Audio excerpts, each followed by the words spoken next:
expanded idea, and also have other sources to look into for yourself and to read and study, and hopefully in doing so you will get a fuller understanding on the wide scope of what it is that we're dealing with as far as the end of days and our being the final generation. I appreciate all of you and for your questions and your support, for the dialogue, even often the answers that I receive from you and the things that I learn from you, because it definitely is a two-way street, and we're all still learning from each other, and that's what makes this fellowship and my relationship with you as a listening audience such a wonderful thing, is because we do learn so much from each other, and then we seem to bring the best out of one another, and it's also a very difficult thing for those of us that have been open to discernment and have been brought to the knowledge, the discernment that the Father and the Son have blessed us all with. Many of us are in situations, circumstances, living lives where there's not others that we can talk to about any of these things, and that's been a lonely road for a lot of us for a very long time. And so for us to have a group where we can share amongst one another and speak about and help each other to understand at a deeper and a more profound level about the things that we have all been learning about, because it seems like in this day and age that, as it says in the Word, that the Father and the Son are truly pouring out the Spirit on all flesh, and many are awakening, and many are being introduced to the conspiratorial side of life, and are beginning to question and to seek answers for things which there's not many that can give guide or give direction upon the esoteric nature of these things. And all of this is, contained within the Word. It's just that, especially for people that are new students to it, that have never understood the veiled nature of the all-encompassing nature of what the gospel covers, when they read it and they have discernment, it completely reads differently than the way that we would have studied and read it earlier in our lives, because that's happened for many of us, including myself. I remember as being young and even as a teen and during the early part of my life when I had studied the Word, that of course I've got the basics and understood the simple stories, but I never understood the deeper aspects, the deeper meanings of what was written there. And so it wasn't until having really studied all of these other things and being brought back full circle to the Word that I was able to grasp the details. And so I was, really given the eyes to see and the ears to hear and the mind to understand. And so once you have that kind of a discernment, the Word reads completely different. And all the things that seemingly didn't make sense, and how the Gospels used to be almost boring to read just because, most people don't have the understandings to unlock all that is contained within. It's like reading some kind of scientific literature or some kind of really like a NASA space manual or something like that, where you just don't understand the concepts and the definitions and don't have the mind to really bring forth, what is written. And so having that discernment, just makes the story come to life and really resonates with the spirit and resonates with your own soul's remembrance, and helps one to come to the deeper understandings of what life and this world and the next are really all about. And so that's a wonderful thing, and I give all honor and all praise, all worship and thanksgiving to both the Father and the Son, the Holy Spirit, for the blessings of discernment and for bringing all of us to the understanding of truth in such a way that even what I would consider most church authorities, and especially the mainstream preachers and pastors and ministers, most of them do not even have this kind of understanding. And so I really count us all as fortunate and all as very, very, very blessed. And for those of you that are new to the show and that have been led to myself and to others that are also speaking out on these things, well, just always give thanks to the Father and the Son and the Holy Spirit for leading you in hopefully what I consider the right direction, because we seem to have been blessed with a number of the different skeleton keys, and totally willing to share all of them with you and to speak out on all these things, even though I know myself I've been largely criticized and harassed and belittled and made fun of because of the things that I talk about. But it's okay. I take the Ezekiel 33 parable of the watchman as a point of reference and as very important, and I consider it to be priority for my life, that those of us that have been brought to understanding, brought to discernment, that we have a responsibility to share that with others and to help all the people that we can. Because another thing that happens is once you have your eyes open and you have an understanding to be able to perceive and conceptualize and understand all of these things, we have a great responsibility to share that and to not just hold it within ourselves and to hoard these kind of secrets. That, and I don't mean to just go out and try to shake every person that you can and try to, force it into them, because most people are not ready. But I do, for those that are led to your path and that cross your daily life, that are brought into your world, that, a large part of the work is to assist those that have been led to us. And so that is part of our responsibility in serving the Father and the Son and being good foot watchers and being good watchmen on the wall.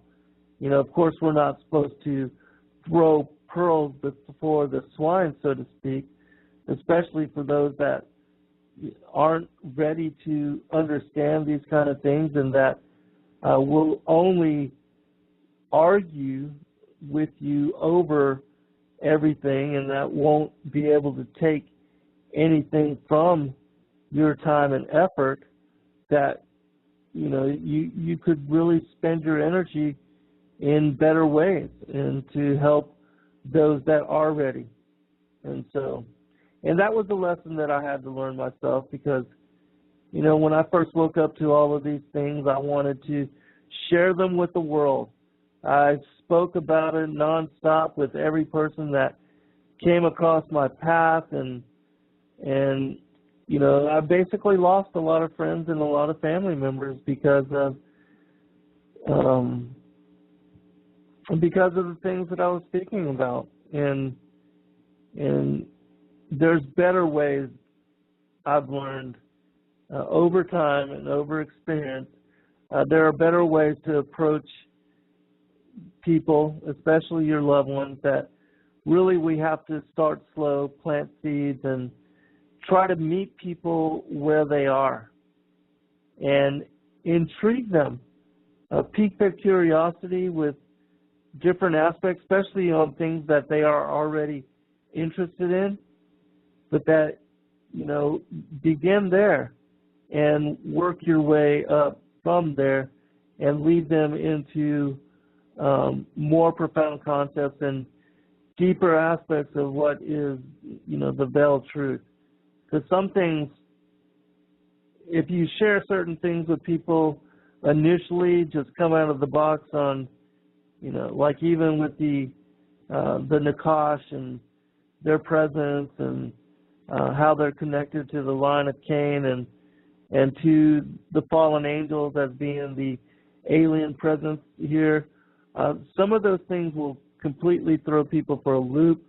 It will make them run away from you. And so start easy and realize that, especially for people that are new to the knowledge, that you have to begin slowly and treat them easy. Otherwise, they'll just run the other way. So anyways, I'm going to go into a lot of different books, and I'm going to try to share with you.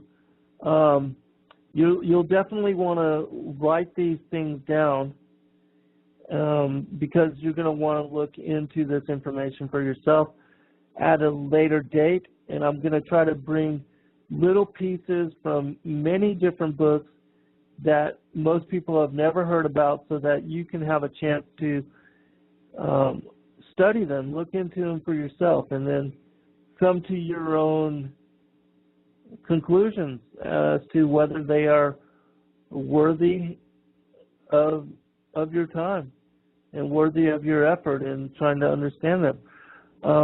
One thing I do want to say is that, of course, as in the interview that I did with Stan, that he had warned people of some of the extra biblical books, and of course, I also warn people in the same manner, but that I myself am more open to having studied them, but that people really need to have a foundation in the canon, in the Old and New Testament, and some of those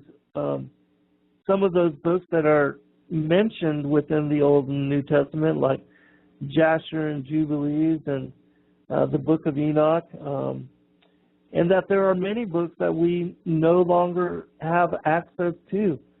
There's many books that are mentioned within the canon that we don't have any documentations on, like the book on the wars of the Lord. It's one of those that is mentioned that we don't have in scriptural form anymore. And so, and I would love to have those books, but I try to study what is available.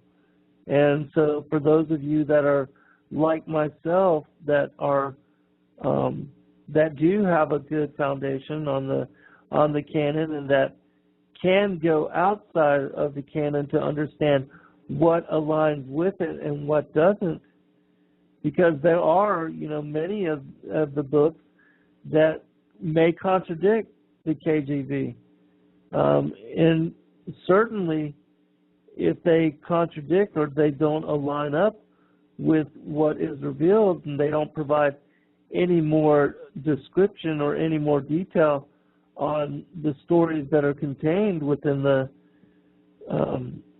gospel canon, then certainly you might want to put your time and your effort somewhere else and not elaborate upon them in too much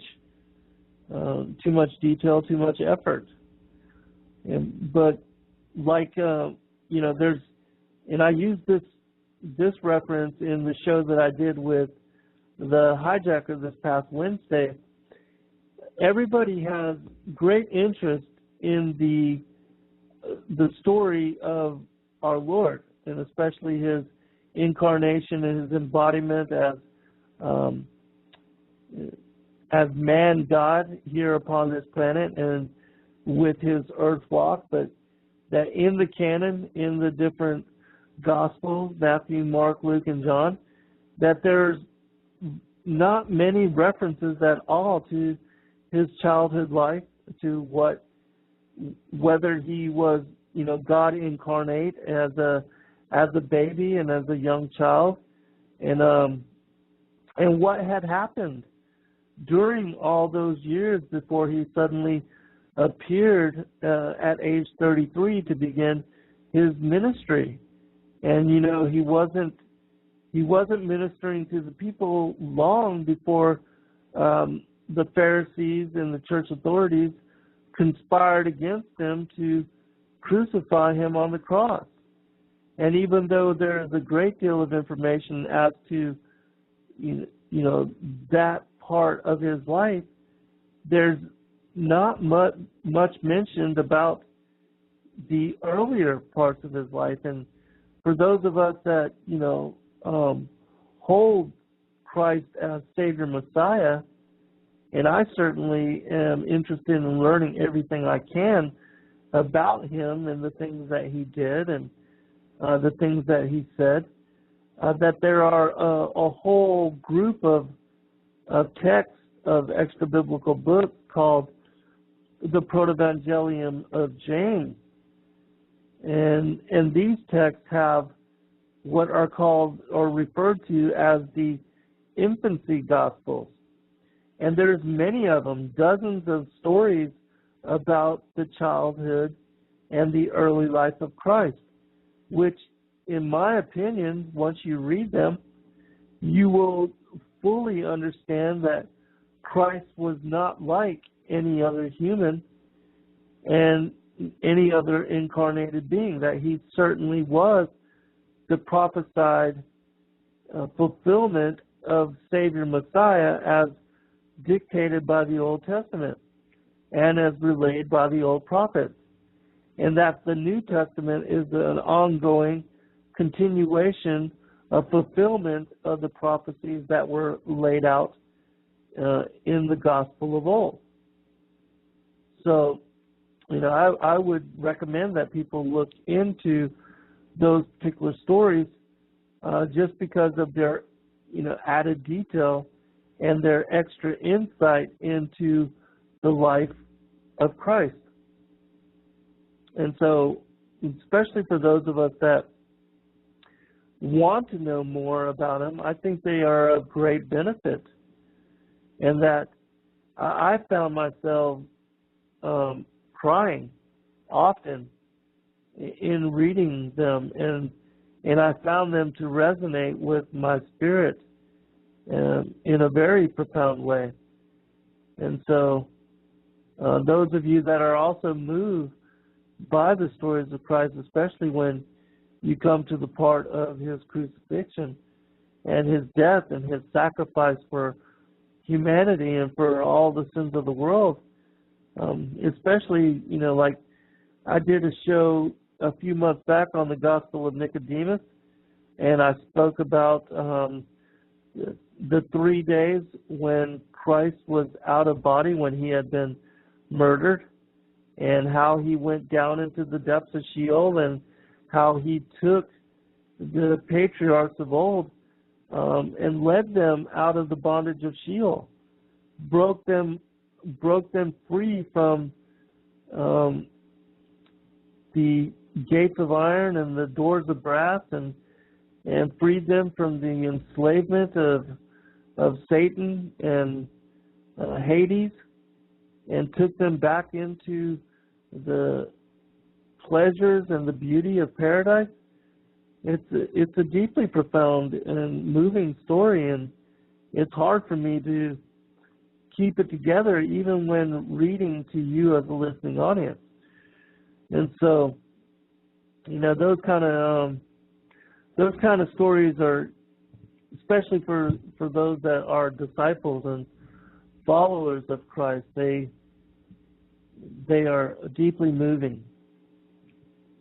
And so I'm going to begin first with a quote from the Coleman Bible, very short passage, and it will cover a warning, an old accounting, a warning about the return of the destroyer. And then we'll go into some of these end time prophecies veiled within the many different texts that, again, that are considered extra biblical and that most people have not heard about. And you'll definitely want to look into them for yourself. Beginning with chapter 4 of the Coleman Bible, it's called The Destroyer Part 2, and this is from the Great Scroll. It says this: O sentinels of the universe who watch for the destroyer, how long will your coming vigil last? O mortal men who wait without understanding, where will you hide yourselves in the dread days of doom, when the heavens shall be torn apart and the skies rent in twain? In the days when children will turn gray-headed, this is the thing which will be seen. This is the terror your eyes will behold. This is the form of destruction that will rush upon you. There will be the great body of fire, the glowing head with many mouths and eyes ever changing. Terrible teeth will be seen in formless mouths, and a fearful dark belly will glow redly from fires inside. Even the most stout-hearted man will tremble, and his bowels be loosened. For this is not a thing understandable to men. It will be a vast, sky-spanning form, enwrapping earth, burning with many hues within wide open mouths. These will descend to sweep across the face of the land, engulfing all in its yawning jaws. The greatest warriors will charge against it in vain. The fangs will fall out, and lo, they are terror-inspiring things of cold, hardened water. Great boulders will be hurled down upon men, crushing them into red powder. As the great salt waters rise up in its train, and roaring torrents pour towards the land, even the heroes among mortal men will be overcome with madness. As moths fly swiftly to their doom in the burning flame, so will these men rush to their own destruction. The flames going before will devour all the works of men. The waters following will sweep away whatever remains. The dew of death will fall softly as gray carpet over the cleared land. Men will cry out in their madness, "Oh, whatever being there is, save us from this tall form of terror. Save us from the great dew of death." And so many have been speculating as to whether this planet X, this what is referred to as the destroyer in the Coleman Bible, whether it is like a dwarf, a brown dwarf star, and that it emits a red form of light, and that in the other references of the destroyer, every time it passes close to the earth, it spreads from its, when it gets close to the proximity of the Earth, it envelops the Earth in a red cosmic dust. And that this dust may be the thing that is referred to in Revelation, where it speaks about how the lakes and the waters will be turned blood red. We're going to actually go to that reference real quick and see what it says, and then we'll elaborate upon it. Okay. I believe it is covered here, yes. This should be in Revelation 6. Let me make sure.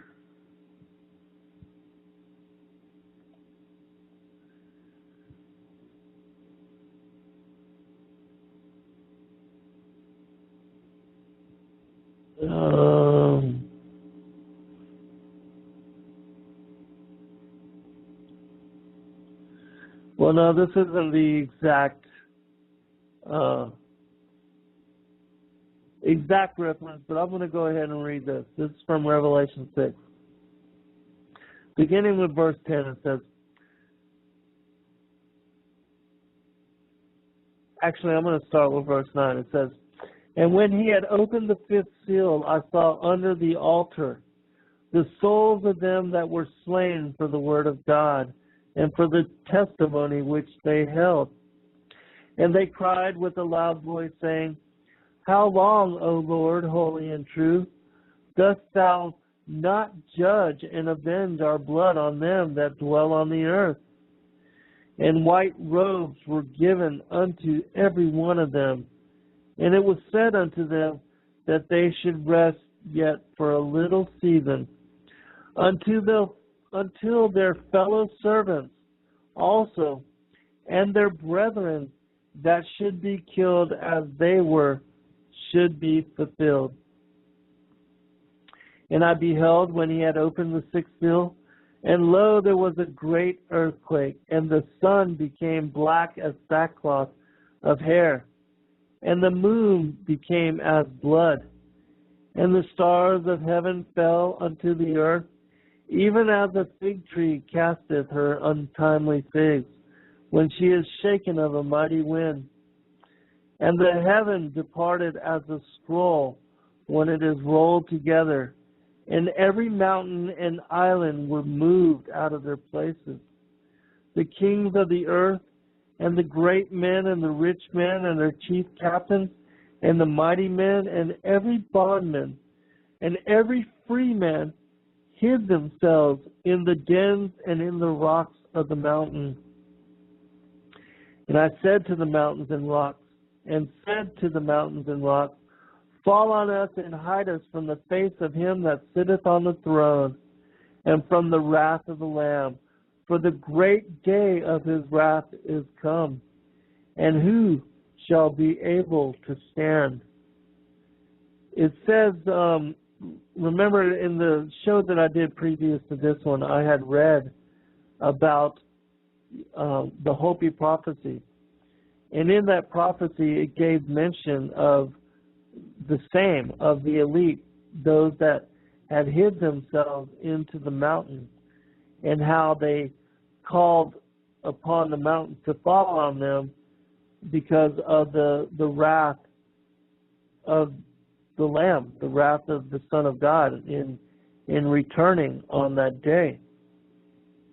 And that when that wrath comes, the elites will know that they've been on the wrong side of the war, and that they've been supporting a false god, and that the allegiance and the money and the wealth and the power to rule with impunity that they indulged upon and enjoyed while upon the planet, that it is not worth it. It was just not worth it. All right, skipping to Revelation 8.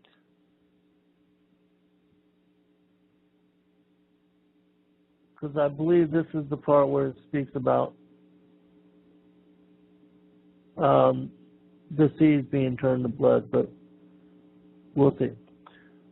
All right, and I'm going to skip to verse number 5. And the angel took the censer and filled it with the fire of the altar and cast it into the earth. And there were voices and thunderings and lightnings and an earthquake. And the 7 angels which had the 7 trumpets prepared themselves to sound.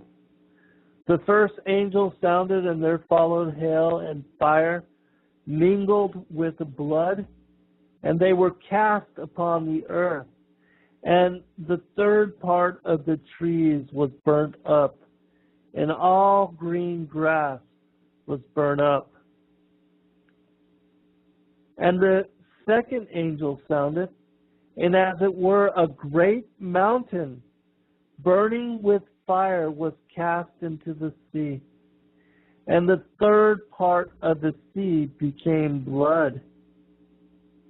And the third part of the creatures which were in the sea and had life died. And the third part of the ships were destroyed. The third angel sounded, and there fell a great star from heaven, burning as it were a lamp, and it fell upon the third part of the rivers and upon the fountains of waters. The name of the star is called Wormwood, and the third part of the waters became wormwood, and many died of the waters because they were made bitter. The fourth angel sounded, and the third part of the sun was smitten, the third part of the moon, and the third part of the stars. So as the third part of them was darkened, and the day shone not for a third part of it, and the night likewise. And I beheld and heard an angel flying through the midst of the heavens, saying with a loud voice, Woe, woe, woe to the inhabitants of the earth, by reason of the other voices of the trumpet of the 3 angels which are yet to sound.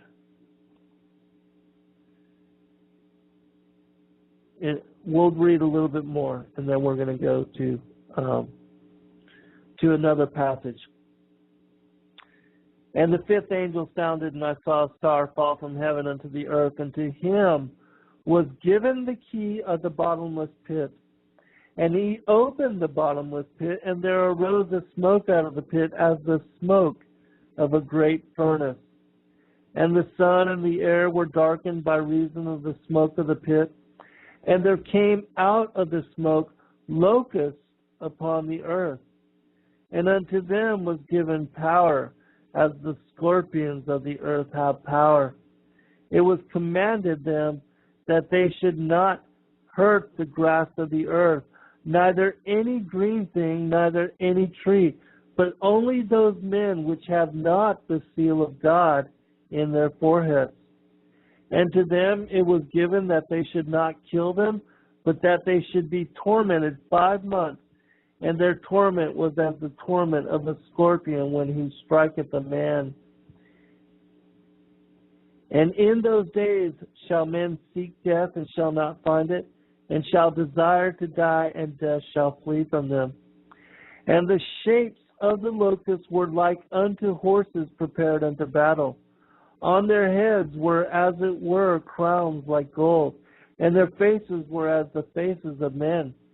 They had hair as the hair of women, and their teeth was as the teeth of lions.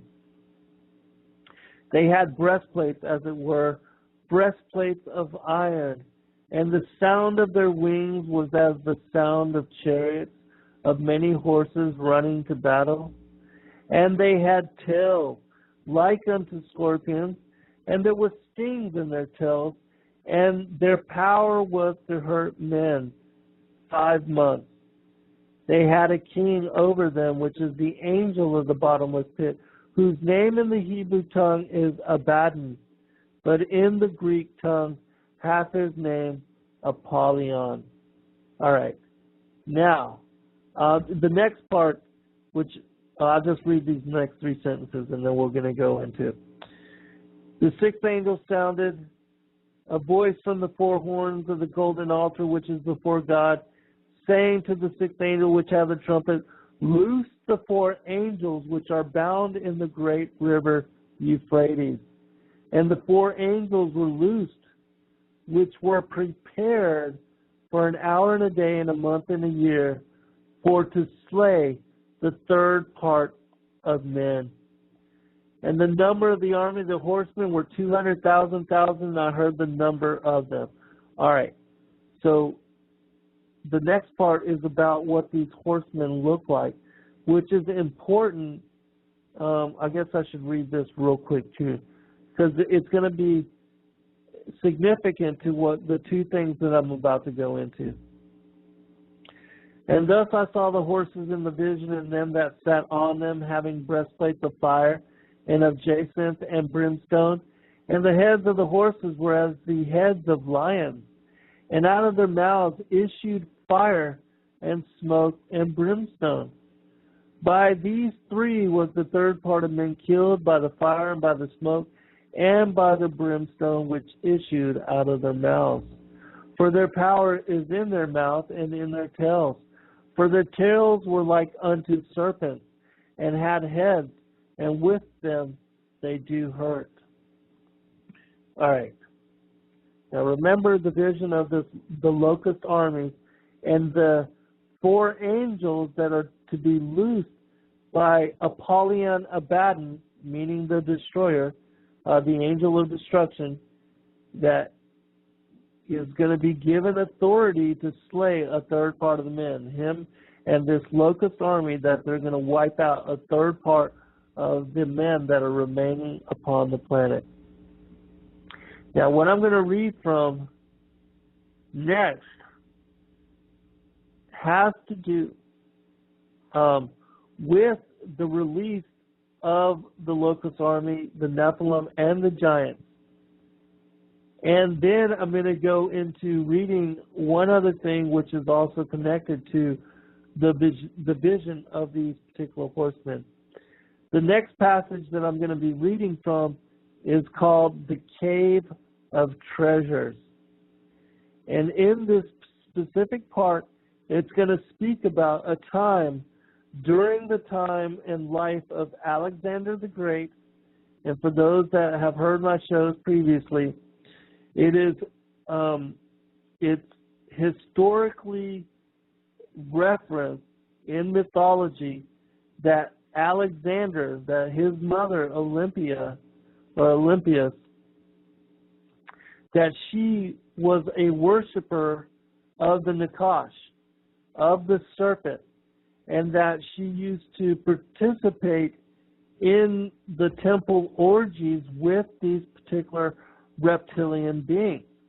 And that Philip of Macedonia, who was the man that she married and who was supposedly Alexander's father, that he cited that he had seen his wife in bed with a serpent or a Nakash, a feathered serpent, or one of these reptilian shape-shifting beings, and that Alexander may have been the progeny of that copulation, much like Eve being beguiled by Satan, by the feathered serpent, the Nakash of Genesis 3, and that the result of that fornication was Cain and the line, the lineage of Cain, who are the tares, the goats, and those that follow the left-hand path.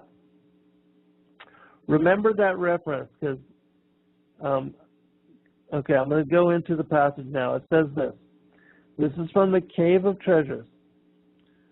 When Alexander was king and had subdued countries and cities and had arrived in the east, he saw in the confines of the east those men who are of the children of Japheth. They were more wicked and unclean than all other dwellers in the world, filthy people of hideous appearance, who ate mice and the creeping things of the earth, and snakes and scorpions. They never buried the bodies of their dead, but ate them. People ignorant of God and unacquainted with the power of reason, but who live in this world without understanding, like ravening beasts. When Alexander saw their wickedness, he called God to his aid, and he gathered together and brought them and their wives and children, and made them go in and shut them up within the confines of the north. This is the gate of the world of the north, and there is no other entrance or exit from the confines of the world, from the east to the north. And Alexander prayed to God with tears, and God heard his prayer, commanded those two lofty mountains which are called the children of the north, and they drew nigh to one another until there remained between them about 12 cubits. All right, I'm going to elaborate on this particular passage, and then I'm going to finish reading the quote. Now, it's my opinion that what is being referenced to here is that in his war to subdue and conquer the entirety of the world, that Alexander came upon the giant tribes, and that he met them in what might have been the polar opening, the northern polar opening, and that he banned them, confined them there with their particular children. And that, who knows, maybe it was iced over. I don't know exactly what happened. We do know that the North and South Poles, that Antarctica was covered in ice and in mountains of ice, and that a lot of that is dissipating, and that there are pyramids even now that have been found in Antarctica and places that were iced over, that ancient cities and old artifacts, these kind of things are appearing now because of the ice melt. But anyways, I'm speculating here that the giant tribes, which they also mentioned the 22 kingdoms that were imprisoned by the Northern Gate, included among these are the tribes of Gog and Magog, which we know that in London, the founding of London is attributed to Gog and Magog, and that they were giants. There's a bunch of different names that are mentioned here as well. Nawal, Ashkenaz, Dinafar, Paktai, the Thracians, Welotai, Humayi, the Huns. It even mentions the Dogmen.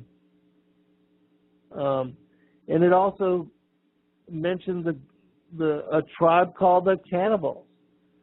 And so it's my opinion that these people that were imprisoned within whatever that portal was, that gateway, that they were connected to the giants and to the Nephilim.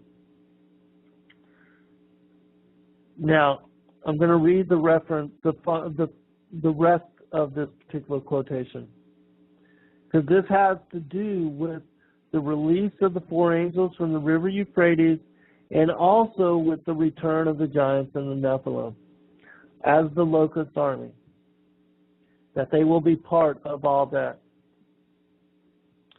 And this is also at the end of the first show on the series that I did on this.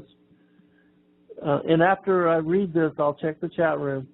But at the end of that show, I read Joel chapter 2, which speaks about a people of great and mighty as there has not been since, and that they that the land was like Eden before them and was a wilderness of destruction after them, how they couldn't be killed even if they fell upon their own swords, how they would enter in through the rooftops and climb in through the windows, these kind of things.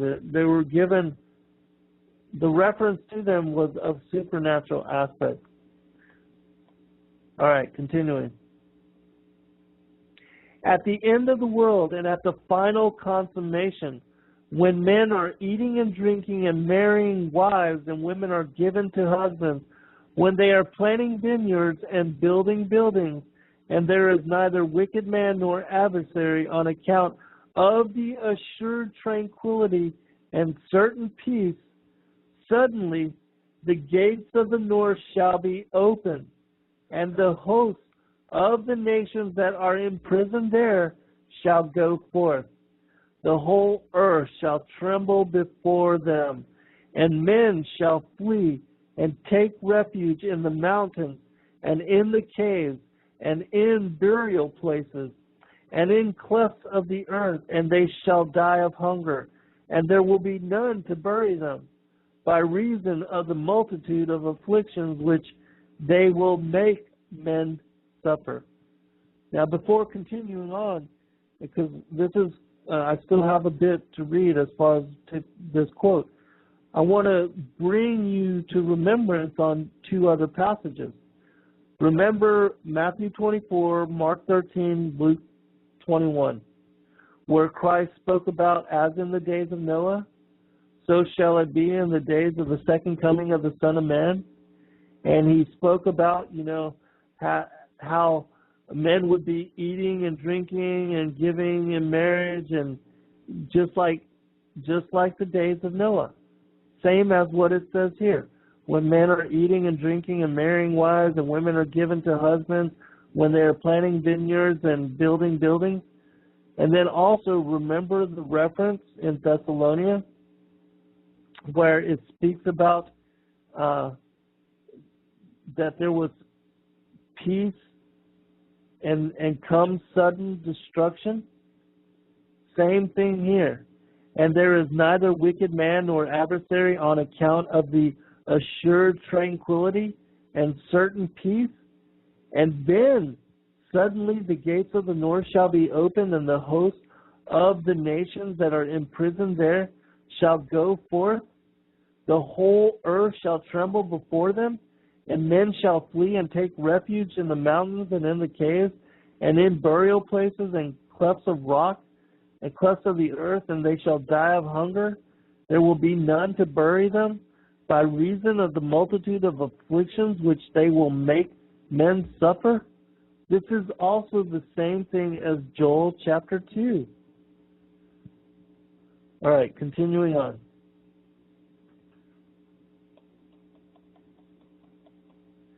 They will eat dead dogs and cats.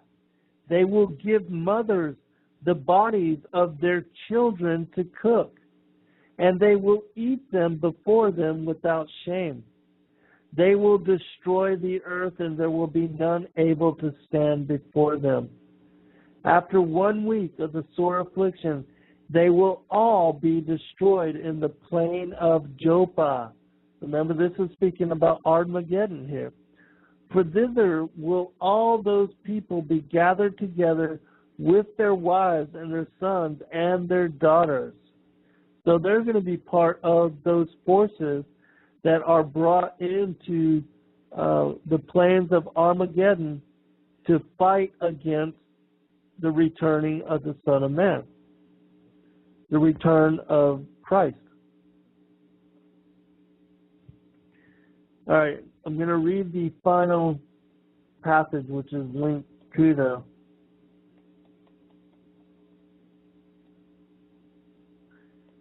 all right.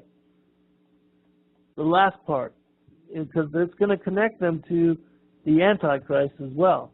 And so you'll see that Apollyon Abaddon, the Antichrist, and being revealed, the locust army and the 4 angels that are released from the river Euphrates, these that have been imprisoned in the sides of the north, they will be released with those armies.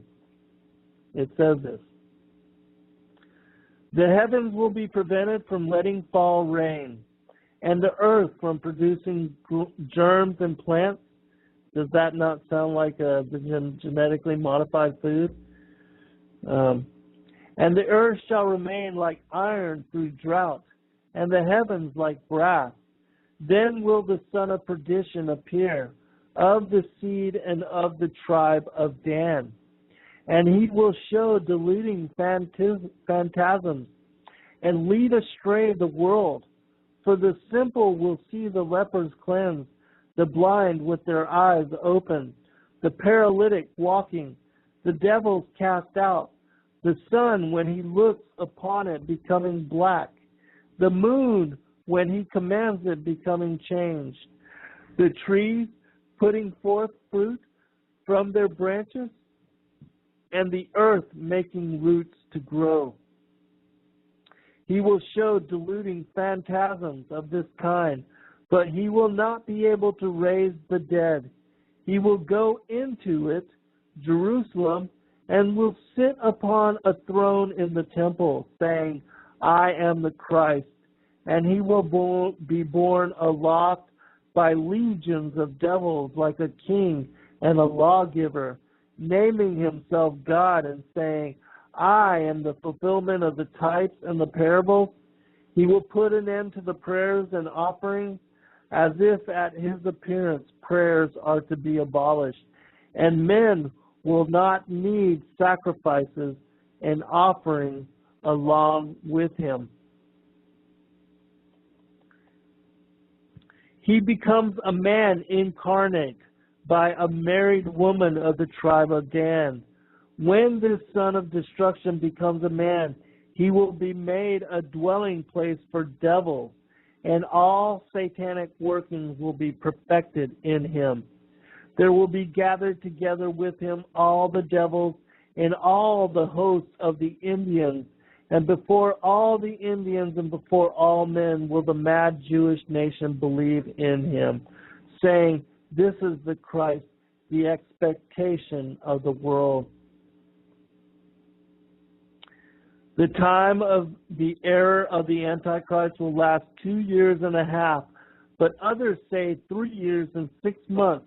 And when everyone is standing in despair, then will Elias come from paradise and convict the deceiver, and will turn the heart of the fathers to the children and the heart of the children to the fathers. And he will encourage and strengthen the hearts of the believers. That's from the Cave of Treasures. All right. I'm going to check the chat room. Then I'm going to read one other passage. And I know we're quickly running out of time. I'm also going to do another show next weekend, next Saturday, on the third part of this, because there's just too much. There's too much that I still need to read and to cover. But I'm going to try to do what I can to cover what I can in the next 30 minutes. All right.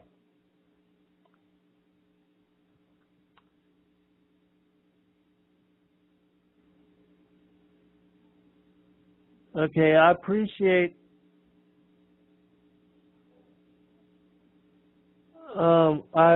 everybody sharing dialogue and helping one another to come to understanding on all these things. I appreciate all of you, and thank you for being cordial, and praise God we don't have any trolls. All right, I'm going to continue on with a passage from what is called the Apocalypse of Zephaniah. The Apocalypse of Zephaniah. In the chapter that I'm going to be reading from, the chapter is named The Accuser and the Angel Iramiel in Hades. And the reason I'm reading this particular chapter is because it gives a reference to the accuser and gives a description of him that seems to match what is being talked about in Revelation as the locust army. And so it says this. Again I turned back and walked, and I saw a great sea. But I thought that it was a sea of water. I discovered that it was entirely a sea of flame like slime, which casteth forth much flame, and whose waves burned sulfur and bitumen. They began to approach me. Then I thought that the Lord Almighty had come to visit me. Then when I saw, I fell upon my face before him, in order that I might worship him. I was very much afraid, and I entreated him that he might save me from this distress. I cried out, saying, Eloah, Lord Adonai, Sabaoth, I beseech thee to save me from this distress, because it hath befallen me. In that same instant I stood up, and I saw a great angel before me. His hair was spread out like that of a lioness's. His teeth were outside his mouth like a bear. His hair was spread out like woman's hair. His body was like the serpent's, which when he wished to swallow me. And when I saw him, I was afraid of him, so that all the parts of my body were loosened, and I fell upon my face. I was unable to stand, and I prayed before the Lord Almighty. Thou wilt save me from this distress. Thou art the one who saved Israel from the hand of Pharaoh, the king of Egypt. Thou saved Susanna from the hand of the elders of injustice. Thou saved the three holy men, Shadrach, Meshach, and Abednego, from the furnace of the burning fire. I beg you to save me from this distress. Then I arose and stood, and I saw a great angel standing before me with his face shining like the rays of the sun in its glory, since his face is like that which is perfected in its glory. And he was girded as if a golden girdle were upon his breast. His feet were like bronze which is melted in a fire. And when I saw him, I rejoiced, for I thought that the Lord Almighty had come to visit me. I fell upon my face and I worshipped him. He said to me, Take heed, worship me not. I am not the Lord Almighty, but am the angel, the great angel Uriel, who is over the abyss and Hades, the one in which all of the souls are imprisoned from the end of the flood which came upon the earth until this day. Then I inquired of the angel, What is the place to which I have come? He said to me, It is Hades.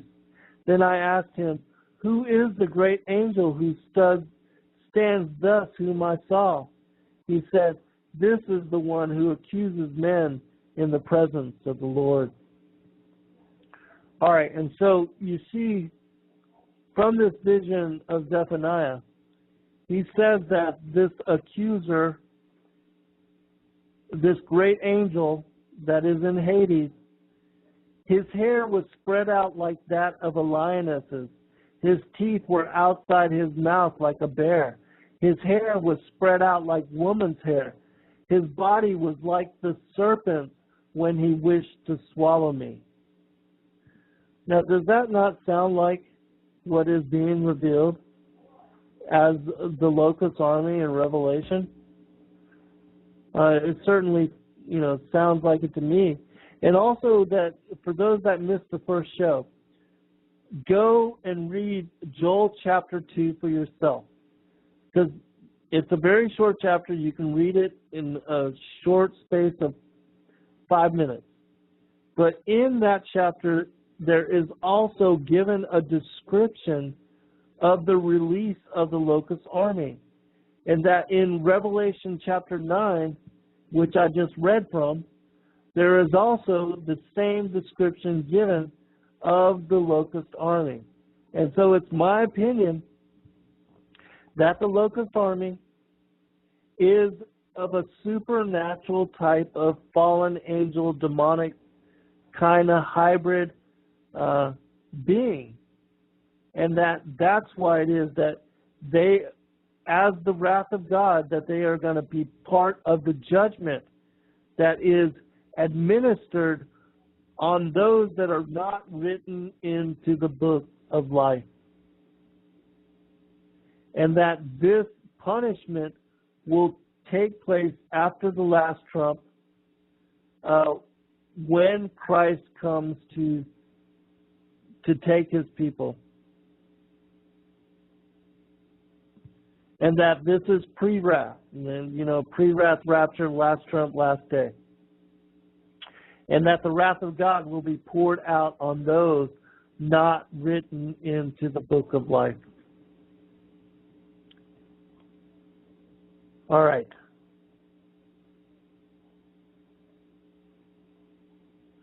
Let me check. Let me read one more passage. I think I will have time to cover this. This is another very interesting text, which I recommend people study for themselves as well. It's called the Apocalypse of Elijah. The Apocalypse of Elijah from the pseudepigraphal text. This will confirm what I just have been reading from, and will also confirm what I read in the Cave of Treasures. Very interesting text. You can read it in about an hour for yourself. Let me find where I want to start.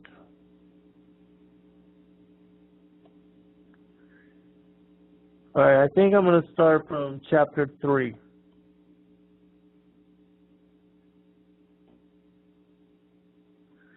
Okay, I'm going to begin with chapter 3, the Apocalypse of Elijah.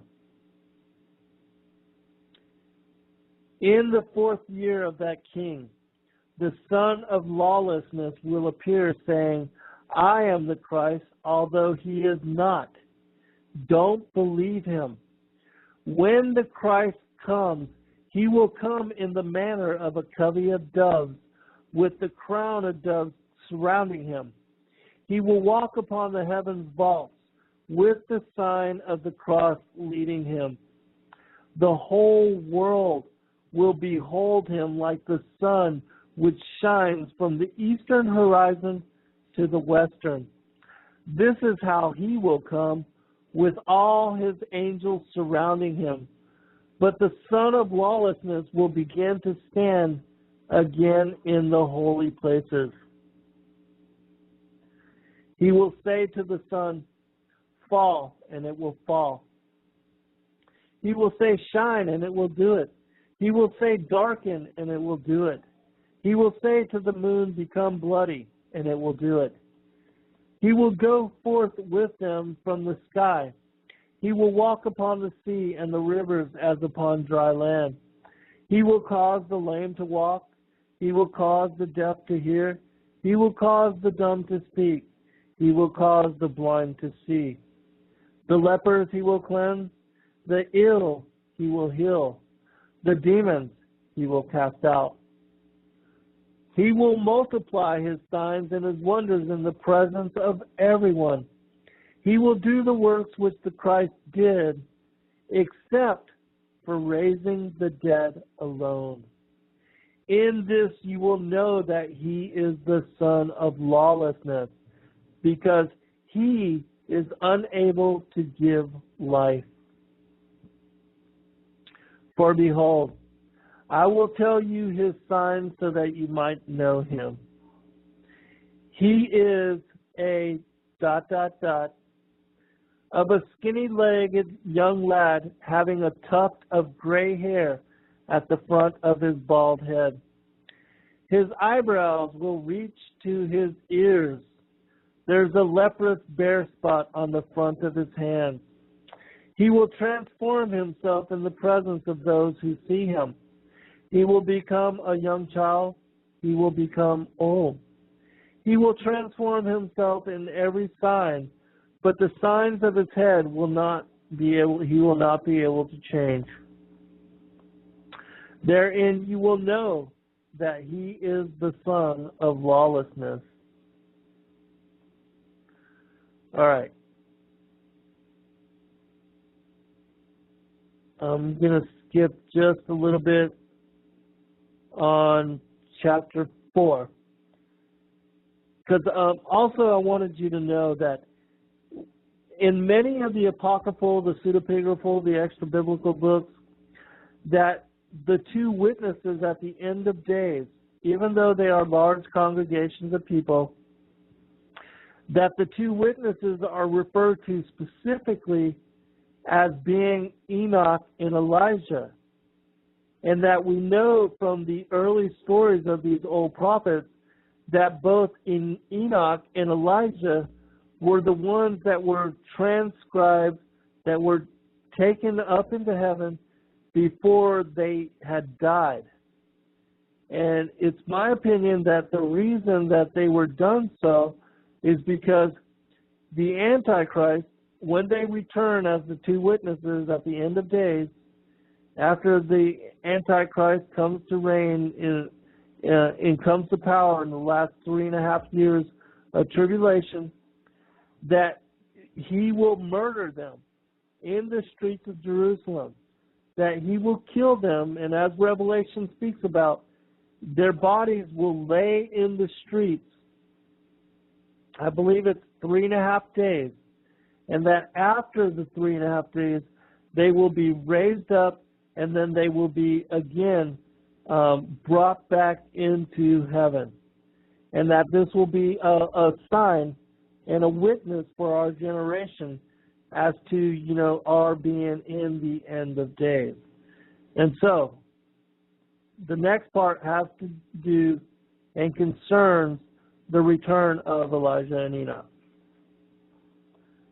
which I can give you many references. I could probably do a whole show on just the extra-biblical books which speak about Enoch and Elijah as being the two witnesses of the end of days. It says this. Excuse me for a second, I'm going to get a sip of water.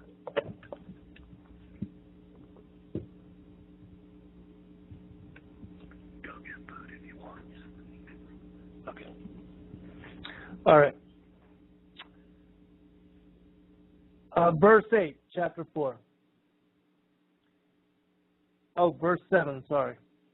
Then when Elijah and Enoch hear that the Shameless One has revealed himself in the holy place, they will come down and fight with him, saying, Are you indeed not ashamed when you attach yourself to the saints, because you are always estranged? You have been hostile to those who belong to heaven. You have acted against those belonging to the earth. You have been hostile to the thrones. You have acted against the angels. You are always a stranger. You have fallen from heaven like the morning stars. You were changed, and your tribe became dark for you. But you are not ashamed when you stand firmly against God. You are a devil. The Shameless One will hear, and he will be angry, and he will fight with them in the marketplace of the great city. He will spend 7 days fighting with them, and they will spend 3.5 days in the marketplace dead, with all the people seeing them. But on the 4th day they will rise up, and they will scold him, saying, O Shameless One, O son of lawlessness, are you indeed not ashamed of yourself, since you are leading astray the people of God, for whom you did not suffer? Do you not know that we will live in the Lord? As the words were spoken, they prevailed over him, saying, Furthermore, we will lay down before the flesh for the Spirit, and we will kill you, since you are unable to speak on that day, because we are always strong in the Lord, but you are always hostile to God. The Shameless One will hear, and he will be angry and fight them, and the whole city will surround them. On that day they will shout up to heaven as they shine, while all the people in all the world see them. The son of lawlessness will not prevail over them. He will be angry at the land, and he will seek to sin against the people. He will pursue all the saints. They and the priests of the land will be brought back bound. He will kill them and destroy them, and their eyes will be removed with iron spikes. He will remove their skin from their heads. He will remove their nails one by one. He will command that vinegar and lime be put in their nose. Now those who are unable to bear up under the tortures of that king will take gold and flee over the fords to the desert spaces. They will lie down as one who sleeps. The Lord will receive their spirits and their souls to himself. The flesh will petrify. No wild animals will eat them until the last day of the great judgment. And they will rise up and find a place of rest. But they will not be in the kingdom of the Christ as those who have endured. Because the Lord said, I will grant to them that they sit on my right hand. They will receive favor over others, and they will triumph over the son of lawlessness. And they will witness the dissolution of heaven and earth. They will receive the thrones of glories and the crowns. The 60 righteous ones who are prepared for this hour will hear, and they will gird on their breastplate of Yahweh, and they will run to Jerusalem and fight with the shameless ones, saying, all powers which the prophets have done from the beginning, you have done. But you were unable to raise the dead because you have no power to give life.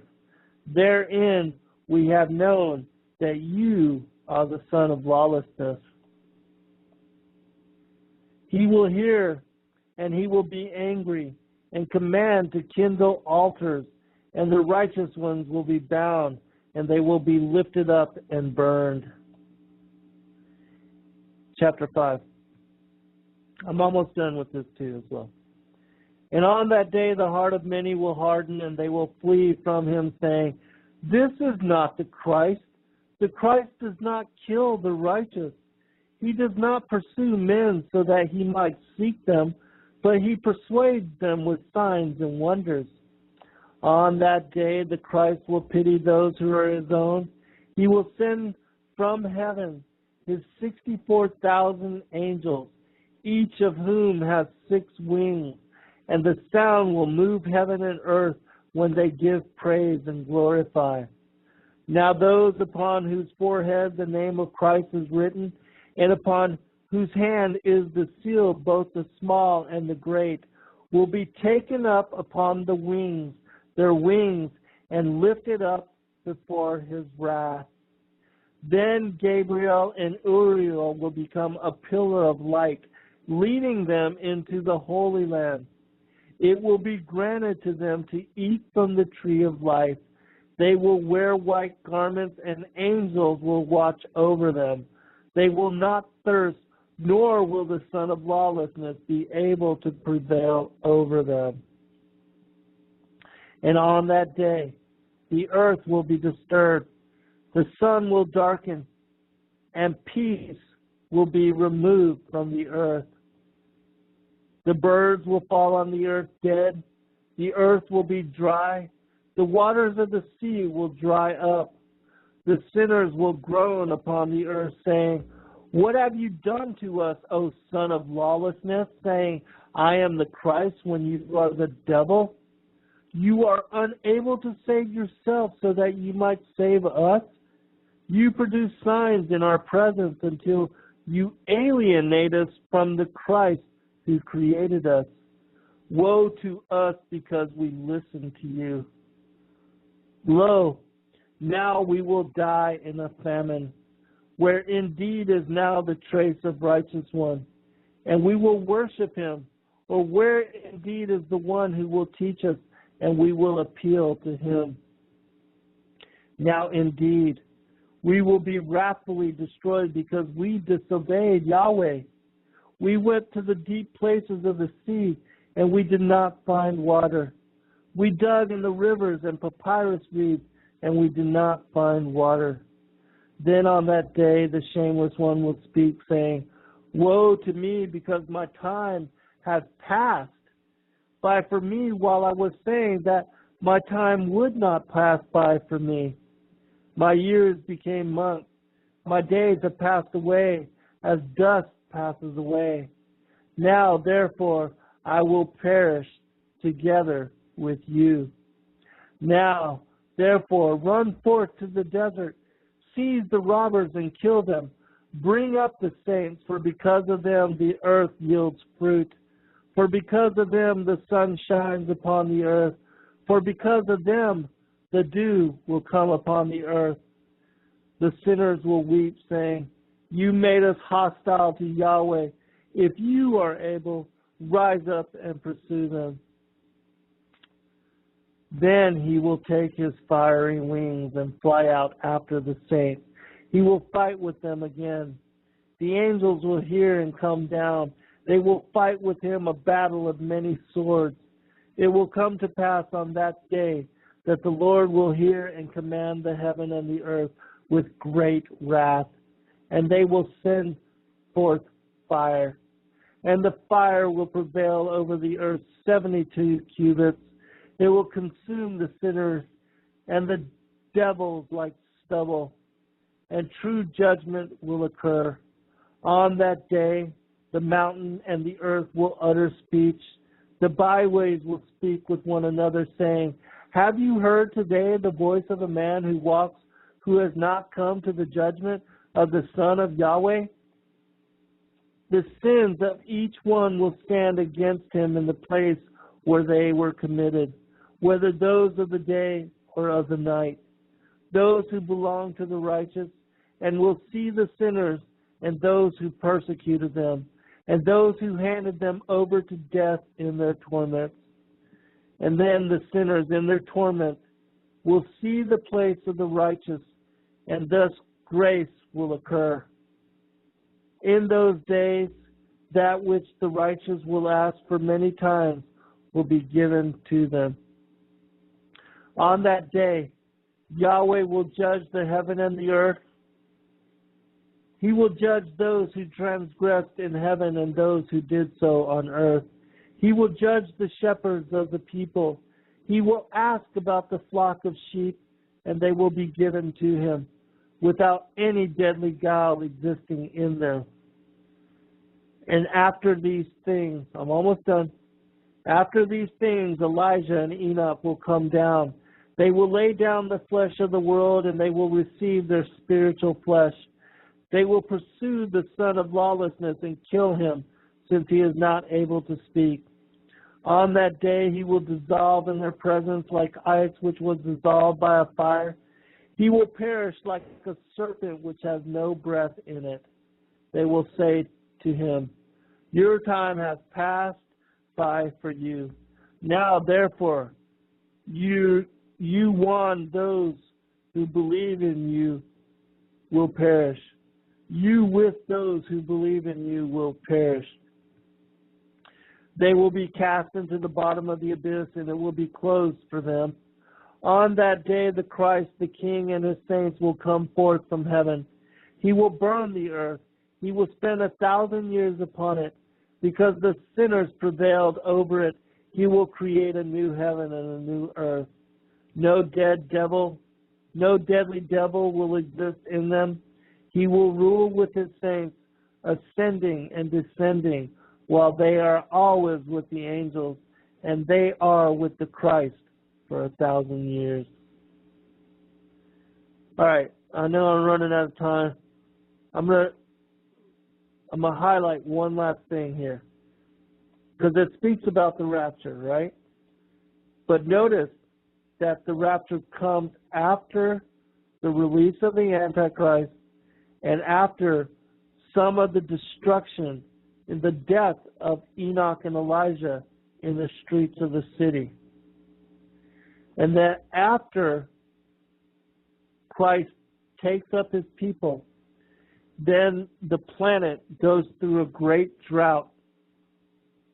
And this is also mentioned in the whole passage that I read on the Cave of Treasures, how the land would become dry, and there would be no water, and there would be no way for them to quench the thirst, those that are not written into the books of life. And also that there's no other rapture after that rapture. There's not a pre-trib rapture and then a rapture later. It happens once. You are either ready or you're not. You're either the wise virgin or the foolish virgin. And that you have to get off the fence. You have to make the decision about whom you want to serve right now. Again, I'm going to read that one part.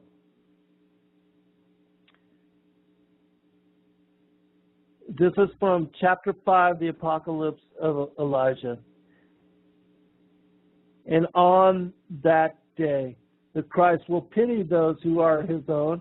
He will send from heaven his 64,000 angels, each of whom have 6 wings. The sound will move heaven and earth when they give praise and glory.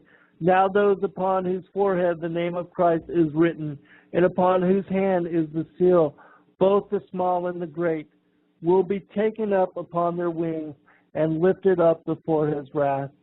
Then Gabriel and Uriel will become a pillar of light, leading them into the Holy Land. It will be granted to them to eat from the tree of life.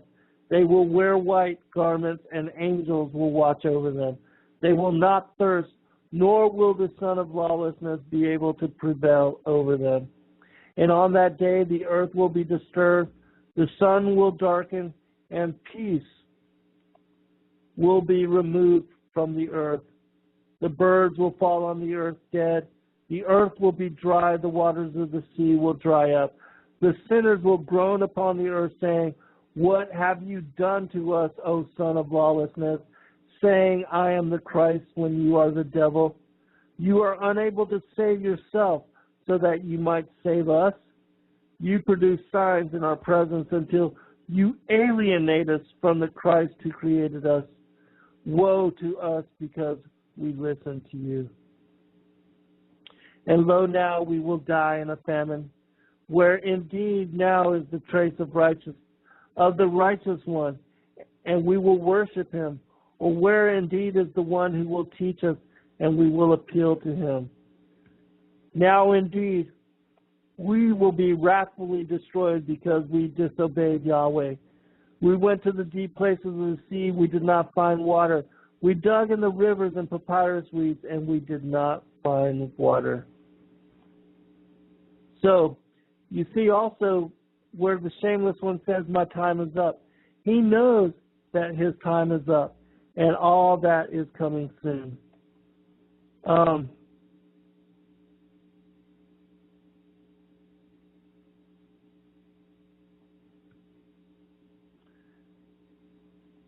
I apologize for that I just got to here, and I will look into what you're saying.